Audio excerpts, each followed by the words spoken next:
Good morning all. मी Vishwajit Kondawar, PhD in biotechnology. मी हे माझं आज तिसरा एपिसोड आहे. आतापर्यंत मी एपिसोड्स तेलुगू, हिंदी, इंग्लिशमध्ये केलेलं आहे. हे फर्स्ट एपिसोड असणार मराठीमध्ये. मी बॉर्डर टू महाराष्ट्र आहे, मैसा तेलंगणा स्टेटमध्ये येणारा, आणि मी राहतो हैदराबादमध्ये. हे जे इनिशिएटिव्ह आहे, मी विनायक चवितीचा दिवस हे स्टार्ट केलेलं आहे. त्या दिवसात स्टार्ट केलेलं आहे. हे जे माझं इनिशिएटिव्ह आहे, it is about the great personalities आणि ऑर्गनायझेशन्स. त्यांनी जे काम केलेलं आहे, काम केलेलं आहे आणि काम करत आहेत, जे भारतासाठी डायरेक्टली असू शकतो, इनडायरेक्टली असू शकतं, आणि त्याचे जे कॉन्ट्रीब्युशन आहे, हे भारताला आज जे 5th बिगेस्ट इकॉनॉमी आहे, आणि आपण 3rd बिगेस्ट इकॉनॉमीसाठी टुवर्ड्स आपण ॲग्रेसिव्हली मूव्ह होत आहे. सो ह्याच्या बॅकग्राऊंडमध्ये खूप लोकांचं वर्क आहे हे. आणि आपण एक वीक म्हणजे जस्ट 4-5 मिनटाचा व्हिडिओ माझा शेड्यूलमधून मी फक्त संडे स्पेअर करणार. 4-5 मिनटाचा व्हिडिओ मी एका व्यक्तीबद्दल, एका संस्थाबद्दल डिस्कस करणार आणि ते पोस्ट करणार आहे. याच्यामध्ये हे हे मी हे जे कार्य आहे, मी पैशासाठी नाही करत आहे. ह्याच्यामध्ये इवन एक सिंगल रुपये तरी आले इन फ्युचरमध्ये, if any money comes out from this one, ते मनी जे आहे, पैसे जे आहेत, ते ट्रस्ट अक्षयपात्रा ट्रस्ट आर श्री व्यंकय्या नायडूजी जे आपले उपराष्ट्रपती होते, त्यांचे जे ट्रस्ट आहे, स्वर्ण भारत ट्रस्ट, नंतर हरिकृष्ण ट्रस्ट, तसे त्या जे चांगले ट्रस्ट आहेत त्यांना जाणार हे पैसे, इवन इन फ्युचर एक वर्षानंतर, 2 वर्षानंतर काही आले तरी. आणि हे जे कार्य आहे, मी दशकं म्हणजे एटलिस्ट हे जे इनिशिएटिव्ह स्टार्ट केलं 3 वीक्स, हे एटलिस्ट अजून 2-3 दशकासाठी हे राहायला पाहिजे हे कार्य. आणि ह्याच्यासाठी माझं जे शेड्यूल आहे, त्याच्यामधून मी फक्त संडे स्पेअर करणार. आणि आज जे आपण ग्रेट पर्सनॅलिटीबद्दल आपण डिस्कस करणार, श्रीधरन गारू, श्रीधरन त्यांच्याबद्दल आपण, महान व्यक्तीबद्दल आपण आज डिस्कस करणार. त्यांना आपण मेट्रो मॅन म्हणतोय. 90 to 92 वर्षामध्ये पण आज पण इतकं ॲक्टिव्ह आहेत आणि देशासाठी काम करत आहेत. देशासाठी त्यांचं जे कॉन्ट्रीब्युशन आहे, आपण डिस्कस करायला पाहिजे. आज त्यांनी जे जून 1932 पलक्कड डिस्ट्रिक्ट केरळामध्ये त्यांचं बॉर्न. अँड नंतर ते TN Seshan, election commissioner TN Seshan, तुम्ही ते चेअरमन जे खूप डायनामिक होते, त्यांच्याबद्दल आज जे इलेक्शन कमिशन इतकं म्हणजे पॉवरफुल आहे, त्यांच्यामुळं त्यांनी जे स्टार्ट केलं स्टेप्स, हे श्रीधरनजी त्यांचे क्लासमेट होते. आणि हे श्रीधरनजी 1956मध्ये UPSC क्लिअर केले आणि इंडियन रेल्वेजला जॉईन झालेत. ह्यांचे जे first one of the important achievement होतं, ते 1964 फ्लड्स आले होते. त्याच्यामध्ये पंबन ब्रिड्ज, रामेश्वरमचं जे पंबन ब्रिड्ज आहे, ते डॅमेज झालं होतं. तर हे बघा, त्यांनी त्यांचे बॉस जे ह्यांचे कार्यशीलतावर, ह्यांचे लिडरशिप क्वालिटीज हे बघून त्यांना, आणि बॉस खूप सपोर्ट करत होते.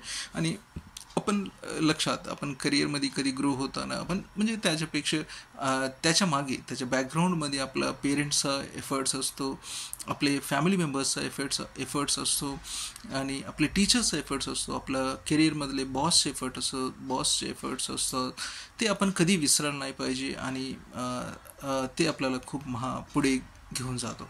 हे जे त्यांनी त्यांच्यावर विश्वास ठेवला, आणि इनिशियली ते गव्हर्नमेंटनं त्यांना जे टाईमलाईन दिलं होतं 6 महिन्याचं, आणि ते 3 मंथ्स टाईमलाईन दिलेले आहेत श्रीधरनजी त्यांना.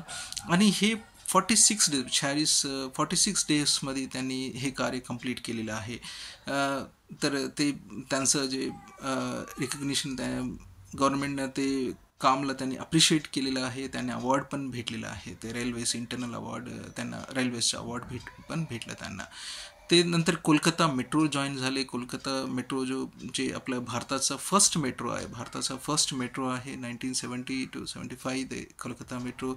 आणि त्यांचे जे काम नंतर 1990मध्ये ते रिटायर होणार होते, म्हणजे जून 1990 जूनमध्ये रिटायर होणार होते. त्यांना कोंकण रेल्वेचं ते रिटायरमेंटचे मग त्यांना कॉन्ट्रॅक्ट बेसिसवर त्यांची कार्यशीलता बघून, त्यांचे लिडरशिप क्वालिटीज बघून त्यांना कोंकण रेल्वेचं जे one of the world's toughest प्रोजेक्टला वन ऑफ द डिफिकल्ट प्रोजेक्टमध्ये त्यांना त्यांना कार दिले, त्यांना रिस्पॉन्सिबिलिटी दिलेलं आहेत. तर ते 7 वर्षात ते कार्य संपन्न झालं. त्याच्यामध्ये 93 किलोमीटर्सचे टनल्स होते, ते 82 किलोमीटर तर त्याच्यामध्ये जे टनल्स होते ते सॉफ्ट लँडवर होतं, आणि 760 किलोमीटरचे जे ते रेल्वे प्रोजेक्ट होतं, 150 ब्रिजेस त्याच्यामध्ये होते. आणि ते दॅट्स अ रिमार्केबल अचिव्हमेंट जे काम झालेलं आहे त्याच्याबद्दल. कोंकण रेल्वेज इतकं टफेस्ट त्याच्यामध्ये ते कंप्लीट केलेलं आहेत. आणि नंतर ते दिल्ली मेट्रो होतं. आता बघा, ते 1990मध्ये रिटायर होणारे माणूस, त्यांना मग नंतर दिल्ली मेट्रोचा रेस्पॉन्सिबिलिटी दिलेला आहे.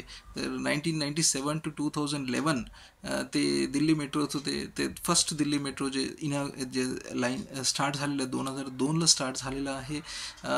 स्मॉल आणि ते खूप टफ होतं. दिल्ली मेट्रो इतकं इझी नव्हतं. ते अंडरग्राऊंड मेट्रो काम, आणि ते बिफोर टाईमलाईन त्यांनी कंप्लीट केलेलं आहे. त्यांच्या लिडरशिपमध्ये दिल्ली मेट्रोनं बिफोर टाईमलाईन कंप्लीट केलेलं आहे. आणि गव्हर्नमेंट पण खूप सपोर्ट, त्यांचं जे लिडरशिप क्वालिटीज, त्यांच्या देशाबद्दल त्यांचे जे डेडिकेशन आहे, वर्कबद्दल त्यांच्या देशाबद्दल जे डिवोशन, कार्याबद्दल वर्कबद्दल जे डिवोशन, ते खूप त्यांना गव्हर्नमेंट पण खूप सपोर्ट भेटलेला आहे ते कार्यामध्ये, ते वर्क ड्युरिंग द पिरियड. आणि त्यांना 2008मध्ये पद्मविभूषण भेटलं. 2005मध्ये फ्रान्स गव्हर्नमेंटनं त्यांना पुरस्कार दिलेला आहे, अवॉर्ड दिलेला आहे.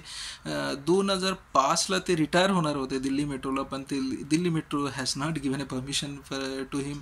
It extended up to the 2011 ते त्यांचं रिटायरमेंट तिथपर्यंत एक्सटेंड केलेले आहे. त्यानंतर ते आपले केरला, ते त्यांचे जे होम स्टेट आहे तिकडे गेले. त्यानंतर कोचिन मेट्रो ते 4 वर्षात कंप्लीट झालेलं आहे. ते कोचिन मेट्रोमध्ये इनिशियली थोडे चॅलेंजेस होते. ग्लोबल टेंडर हे इन्व्हाइट करणार होते. मग नंतर DMRC श्रीधरन त्यांचं इन्व्हॉल्वमेंट हे करून मग ते 4 वर्षात कंप्लीट झाले. आणि नंतर ते जयपूर मेट्रोचे ॲडवायझर होते. लखनौ मेट्रो, त्यांच्यानंतर लखनौ मेट्रो, ते भारताचे जे फास्टेस्ट कंप्लीटेड मेट्रो आहे. ते प्रोजेक्ट कंप्लीट आहे. 2 वर्ष 9 महिन्यात कंप्लीट झालेलं आहे. 2 वर्ष 9 महिन्यात कंप्लीट आहे हे. आणि नंतर ते वैजाग मेट्रो, विजयवाडा मेट्रोचे पण ते ॲडवायझर त्यांना नियुक्ती केलेलं होतं. ह्या टर्म नाही तर म्हणजे जे 5 वर्ष पहिले चंद्रबाबू नायडूजी त्यांना ते कार्य दिले होते.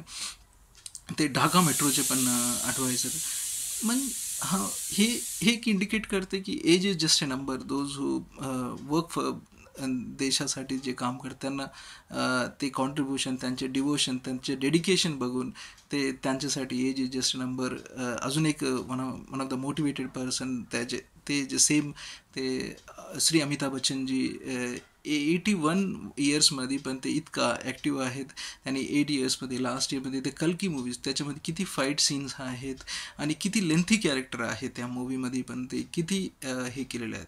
म्हणजे आपण ह्यांचं जे motivate these personalities motivate has. Thank you all.